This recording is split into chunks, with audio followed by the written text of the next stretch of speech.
Hello everyone, welcome to our channel Tronics 365.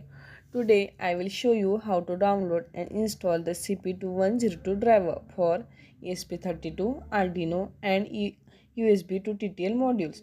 So let's start.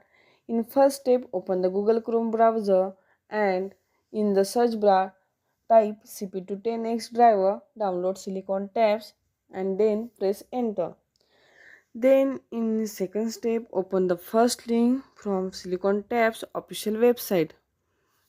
After this, click on download and scroll down. Here you will see different options for Windows, Mac and Linux. Select the version according to your computer. Now in third step, for Windows user, CP to 10x window driver.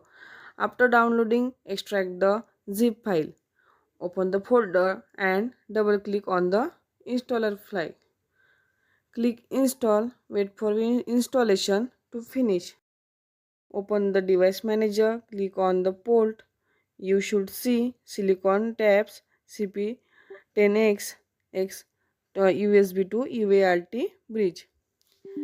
This means the driver is successfully installed. Then for using Arduino IDE, now open Arduino IDE. Go to tools and then port. Select the COM port. Now you can upload code to ESP32 or Arduino. That